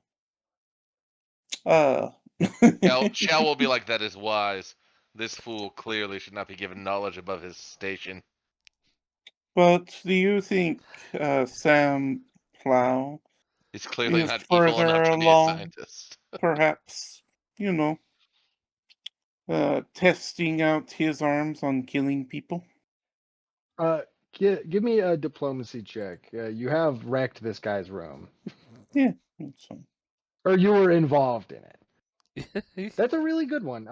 So Yeah. he's sort of fixing his room, and Rajier says, "Well, Sam is a girl first, Mhm, and also Sam doesn't do the same things that I do. Sam is about like the full replace a limb you have had removed. I am doing something different that will make like a super soldier or like a good farmer or like good blacksmith. Things mhm, that require muscles. I am trying to make easier by making external muscles. Sam is like make a leg that will walk with you and for you, but mhm, so it's hard to say she does better or worse because it is similar enough, but it is a different result. mhm, mhm. All right. Thank you. And Yeah, then thanks we'll for leave. trashing my room, man. He keeps talking as you walk away. You You are come in here. welcome. You We come in will here. trash You it as many times as you want. trash my room. You you you read my personal notes. He just keeps talking. um, so I you did guys, not mention the elven pamphlets. It's okay. uh, so you guys wreck that guy's room, Mhm. and you read through his petty grievances in his journal, and you get to Sam Plow's room. Did you just knock on the door? Yeah, Yes. All three of us at once. apparently. At You different knock. Oh no, times. that seems like overkill. He'll let you two knock. Yeah. So you loud knocks, big hands, metal hands. Um, the person opening the door is this sort of small framed, female elf, pale skin as opposed to the normal like tanned skin. Um, that like is common when you like walking around on the streets or especially if you're like on the seas. Sort of big glasses that look like they've been repaired a few times. Mhm. It's small bodied, and her room, similar to Rajier's room, does also look like some sort of lab, but hers is significantly cleaner. Less blacksmith and like choking smoke, and a little more like careful, intent, a little more medical looking. She says, hello, can I help you with something?" She's Scottish, huh? Or Irish? I couldn't Welsh. really. She's Welsh? Welsh. Welsh accent is really similar to Irish, but they Well smooth then. some things over. Okay. Well, I'm going to I was taught to passively. speak by whales. Okay, again, I'm going to passively try and get a scent from her. Okay. Not great, but The again, you also did opposite, say humans, so yeah, and that I'm not stands out expecting too, it. Caytha. Yeah. You're smelling like as a opposite from the last room, which was overwhelming. This room sort of like doesn't have a lot of scents. Like you're getting like metal, you're not getting a lot of oil, and she doesn't smell human. She smells like an elf, and her body odor is pretty slight, sort of like a clean, small natured person. Mhm. Uh, And have you asked her Comrade, any? Hmm? no. No, this is literally So, just a passive me trying to get a smell Oh right. yeah, yeah. Komarov will say, we have been told by a Rogier clamp that you likely murdered someone with your prosthetics, and we are investigating that. Um, Caytha's not sure how to she deal with that she because is it's like that. she's It's looking an like, of course absolute she's lie. looking down at Komarov. Uh, Mhm. she So is Caytha. behind her glasses, she pulls her hands into her chest and starts to sob Mhm. loudly, and is just like, "I didn't mean to. Oh, I'm so sorry. What happened?" Mhm. Um, just crying. She's like, "Sometimes they just get away from you and they just run off." Um, just speaking sort of incoherently, but she does Mhm. not deny what you're saying. She acquiesces to it immediately. What Chel gets will, away from you? yeah, Chel is like, no, no, no, no, no, no, no, no, no. You do not know what you're confessing to. You clearly did not commit this crime. Because you would not talk about cutting a man in half brutally in multiple sections and not go to the police if this is your reaction. This Uh, is not very she can human. she continues sobbing and she says, I haven't seen the leg I built in weeks, and it's just kicking around town, and I knew it would hurt someone, and I never told anyone because I just didn't want to admit that I couldn't keep a hold of it. Didn't they say they got a hold of that thing already? And Yes, she looks at I Chel and they is will. like, have. They said they caught that and took care of it, right? I'm not Yes. misremembering? No, you're not Okay. misremembering. She's I'm like, going it's to fine. grab her No, hand it's fine. So Chel's and just gonna walk into her room now and start looking around. yeah, Make a perception check. 23. That's awesome. What is everyone else doing? I'm going to grab her hand and going to say I'm very sorry. You're going to have to come with me. And we're going to go to like the cafeteria. No, you're Oh, not taking her. Hush! I am an official and you are not. Excuse And me? uh, I'm just going to go. And yeah. she doesn't resist. She follows you, just still crying, still talking about things. Mhm. Chel, you turn this woman's sort of lab room sort of over like the other one. Her personal notes are way more meticulous, and you get the sense that this is someone who doesn't do a lot of advocating for herself. It feels like her level of like success in this is because of like specifically because she deals with people. It feels like she really cares about improving someone's life. You're reading through a lot of notes, and like some of them fully have like tear stains on them when she's writing about people she's met who have had like lost limbs in accidents. Very emotionally charged writing.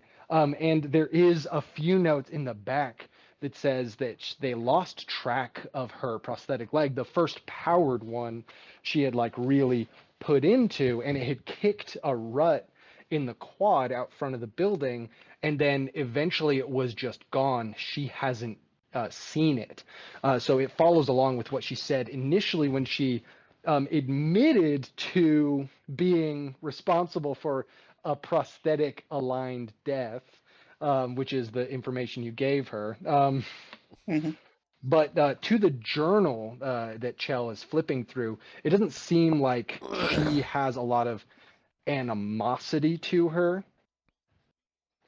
She's very fastidious, but it also seems like she has a lot of her equipment go missing a lot of the time.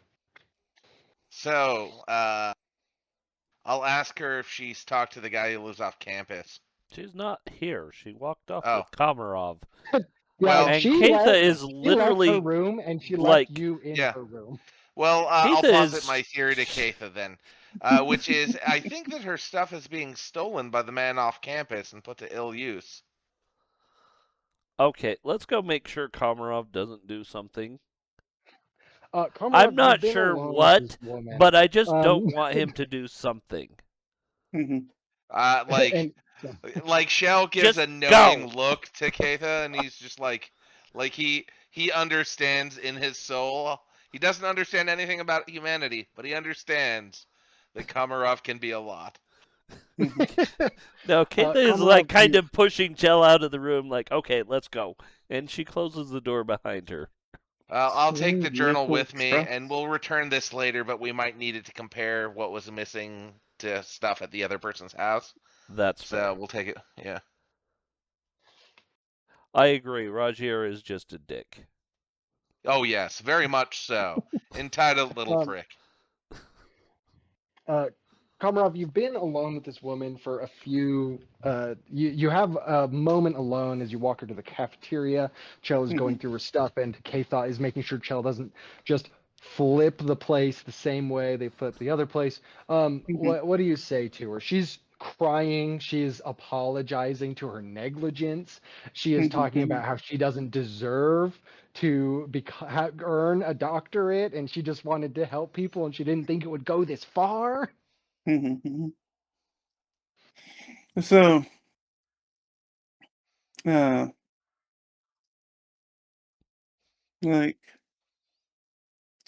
I think there are a couple of things that Komarov sees as important. One of which is her height. He recognizes her power and status because she's a shorter elf than he's seen before. And so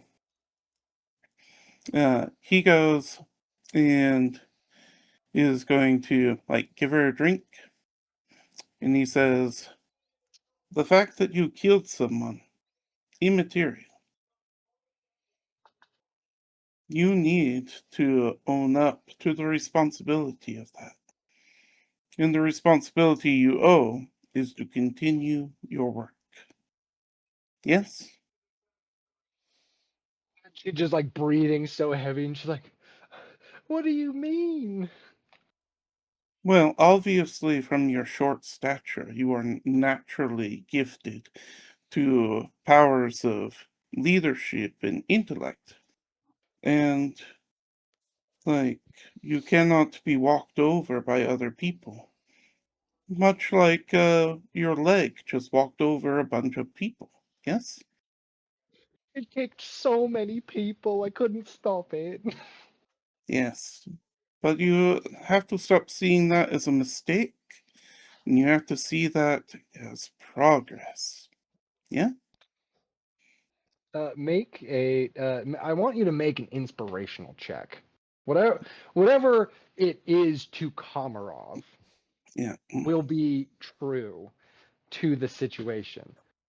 So, basically, I think I'm going to go with Intimidate to be like, inspiringly, soldier up, girl. You've got legs to make.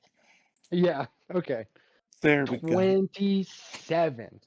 She listens to you talk, just crying, red faced. She's like removed her glasses, wiped them off, wiped her face off. And she says, "You're right. Doesn't matter how many people get hurt while you're trying. Progress is what you're always going for." Also, you're not the one we were looking for. Just so you know. Oh, so it wasn't my leg that kicked someone apart? No, unless it was a really powerful leg that you attach blades to, yes? Oh no, I never attached any blades to it. Yes, It I did kick figured so. it did kick really hard though.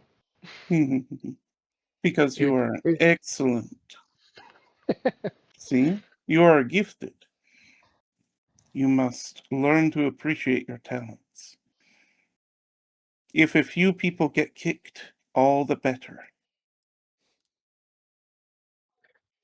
She is genuinely moved from the things you've said, and she says, "You know what? I'm gonna, I'm really gonna sit this down. I'm gonna present what I have to the doctorate board, and I'm gonna tell them, darn it, I earned this. Uh, Mm-hmm, Several students have my more mundane prosthetics, and they say it's helped them a lot. And I'm gonna have them come up, and we're gonna do a speech, maybe even a show, at how easy their lives have been since they've gotten my, like, they don't have to be magical or super powered. I helped people. Darn it. mm-hmm, And she stands up, fully renewed and invigorated with her choice of lifestyle. mm-hmm. And you need to make a special one to kick Rogier Clamp. He deserves it. He deserves it so bad. Oh He man, does. great mechanic. He's insufferable though. Yes. Well, I'll figure a way to kick him into being better to be around, I guess. Oh no. Oh, if I Chel think hears you. this, he'll volunteer all the personal information he read in the journal. you you tell her all about like his weird journal that was like um full of like petty grievances and like basically mean girls esque He'll even garbage. offer to go get it for her. No! That is where Caytha finally says something. No! I'm just imagining Chel kicking the door down. Give me your journal. Why? Why? Oh, you think You have Chel would all talk to you have him? Chel you have wouldn't talk to him. He'd already just go in there read. and he'd get the journal. It's like the most petty Terminator ever.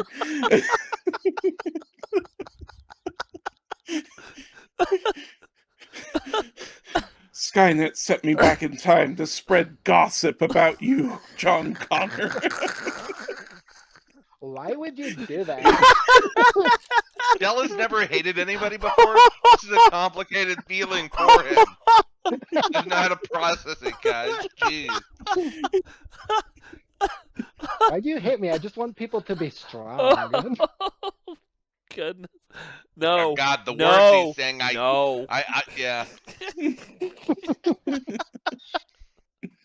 um So Sam Plow, this sort of slight elf, is reinvigorated. You tell her that she's not the mechanic you're looking for, the You prosthesis. didn't kill anyone, Sam. No matter what he says. But go forth and do great things. The thing he actually said is that it doesn't matter if I had killed someone, that I'm going to help people It anyway. does So, matter. Oh, Mm. you know, I think I'll Chel's get gonna look at and be like, I guess it depends on which people. Humans are notoriously bad about not valuing all life, but only certain life if it's convenient for them. This is true. I mean, You're not we wrong. humans human. Chel says with saved it. all three people, other people involved in the conversation being non-humans. Um, nobody else. So Chel corrects to we, meaning the human race, speaking to the non-human racial background of the world, with the exception of like dwarves. Everyone else here is represented. Oh, and Brawl. Mhm. Um, so Sam goes back. Or she actually pauses and she says, "Did you have any other questions for me?" Yes, I have Yeah, several. In yeah. regards to what was the person's name? Lewis. Lewis S. Yes, Lewis S. What do you know about him? I believe Oh, he's the Louis. person behind the your missing pieces of gear that you've lost. Lewis has always been so nice, and he's always willing to share notes and math and like look over my diagrams to make sure they're Casing the Oh, to joint make and sure knowing what they're getting. to wow. Yes, make sure that is what thieves do. it dawns on her and she's like, that rat bastard. She Mm. says, Lewis has always seemed so nice, and he seems so like he's just willing to help everyone with their notes, and he'll like help you Oh, yeah, fine I'm tune sure he's parts and willing stuff. to help them with their notes. Did he help So Rogier he's with the one who their murdered. notes? Yeah, it looks like he's very clearly the one that murdered your friend. Does Wait, she what? even know who got killed? No, No. nobody said anything about it. They said somebody died, and then she got really upset. And nobody said a Do you name or know an anything. Ian Thull So or a Ian Balthazar Thull- 102? The 102nd? Apologies. Don't even try and correct me, Komarov. she I says, correct you you know, in my mind. Good. Keep it there. uh, yeah. So she says, Balthazar 102. Does he go by Bart? I Yes, think I've actually. sort of a greasy looking fellow. Yeah, Lewis introduced me to Bart. He's able to get me some sort of rarer metals that you can use for like really fine tuned things. Sometimes you need something a bit better than iron or tin or copper. I knew Bart a little bit. He just made sure we had our hands on the materials we needed that the school Oh, couldn't yeah, I'm procure. sure. Yeah, I believe that. But you It, didn't Caytha know is his So I deeply Ian. believe the suspicious. inspector's life might be in danger. Yeah, we be. it, Thank you, miss. We will be in touch later. And she starts trying to push Komarov off. I uh, get the feeling Chel is all too willingly on his way. Yep. yeah. Uh, you Chell guys. likes the inspector and does not wish to see him come to harm. Yeah. So you guys head off.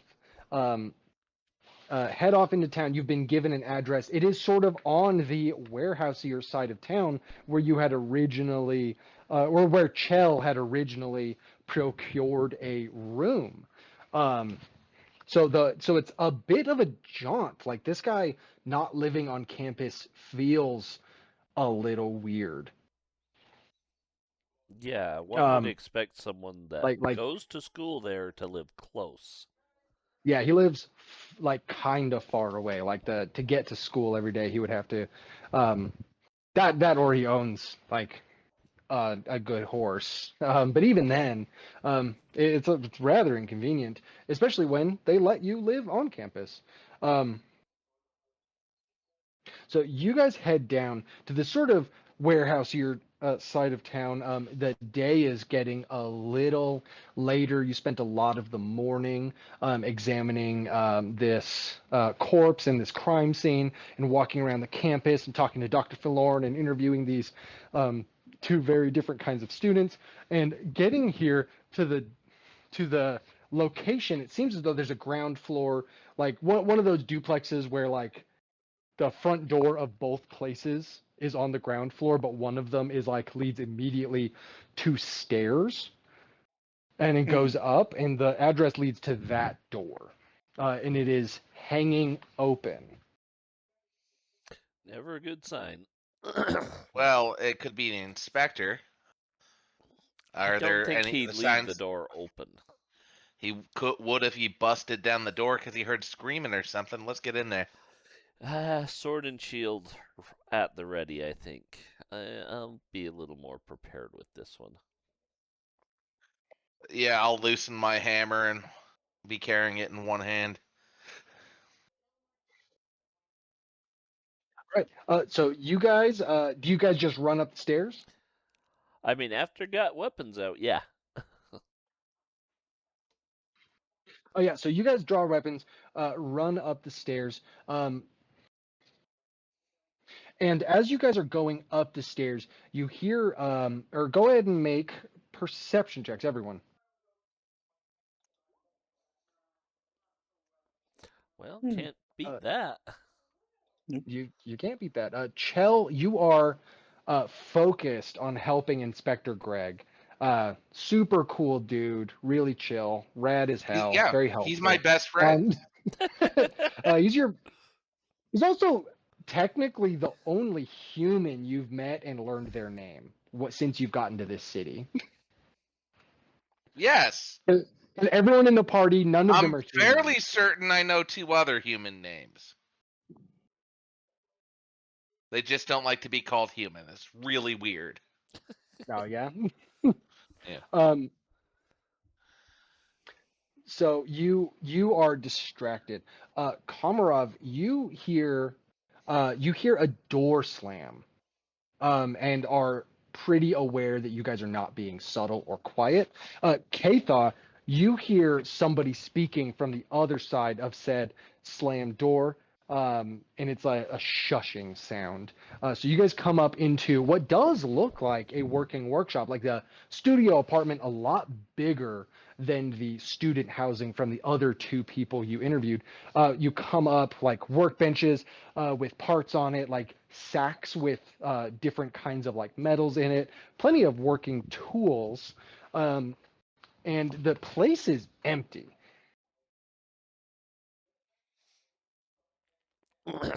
As you walk in, Yeah. with the exception of Caytha, you heard something.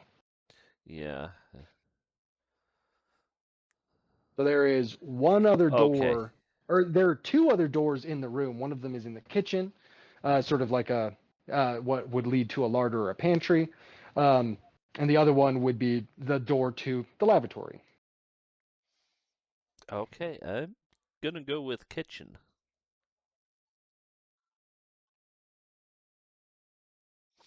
So that's the one I am moving towards. Okay. What is Chel and Komarov up to?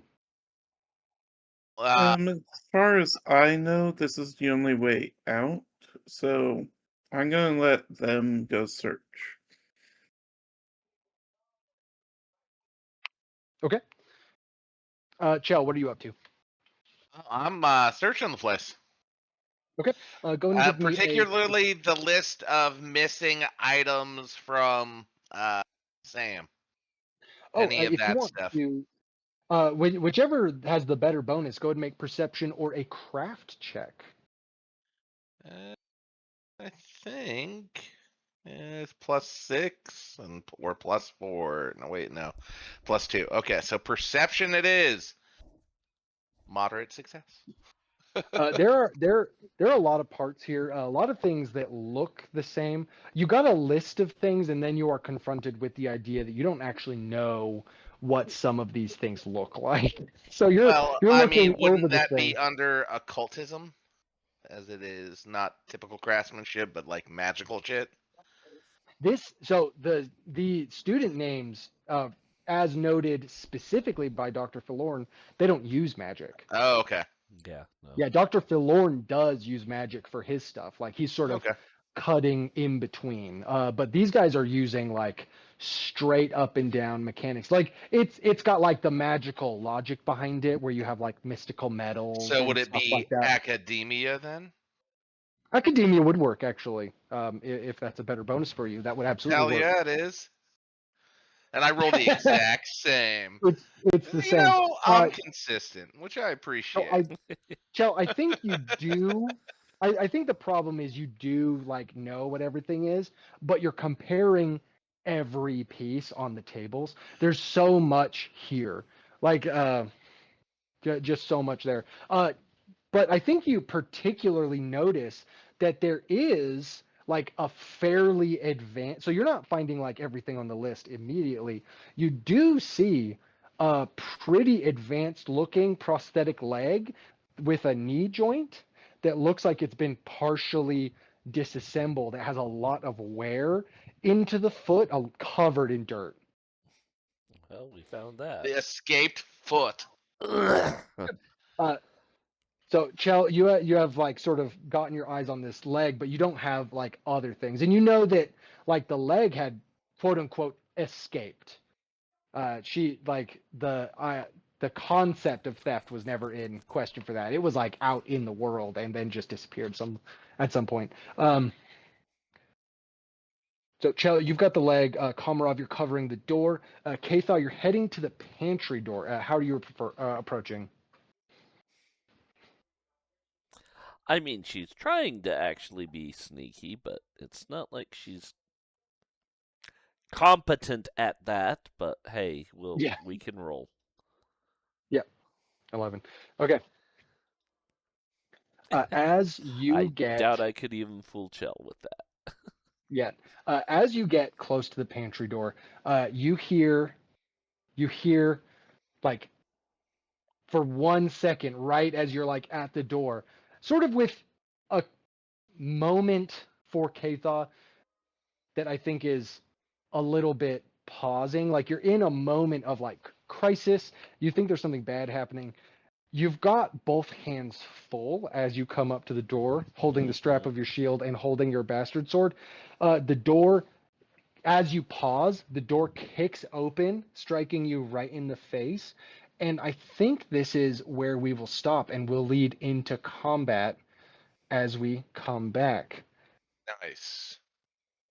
So the door kicks open and there's like a well-built human man there with like some sort of contraption over both of his arms, kicks the door open, striking Caytha, and you see the inspector and one other constable tied up in the room, sort of leaned up like with the sacks of potatoes.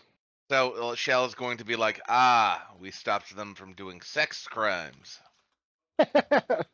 And on that, uh, on the sex crimes note, that's where we stop. I am here to protect your holes, Inspector. You hear a very Jamaican sounding muffled quip from behind, like a rag that has been shoved in his mouth. And you just know it was hilarious. Yes. You just know it was the best one liner, Yep. but you can't hear it. When we save you and I ungag you, you will have to say that again. He nods frantically.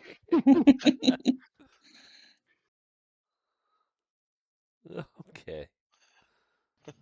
All right. All right. Is that we're good, right? Yeah.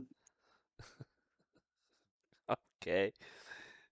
Thank you for joining us tonight. Don't forget to head on through the gift shop and pick up some fantastic gaming loot from us. And tomorrow we are actually going to be picking up Torg Eternity, and we may find out what happens to our intrepid storm knights. Check us out tomorrow evening. There will Need a not be shirt a that Baldur's says- Gate 2 tomorrow, though. You need a shirt that says "Protect your holes." Pretty sure it's out there. Oh. You killed him. Okay. He wasn't Have a prepared for good night, social everyone. combat. Good night. Night. Good night. All right.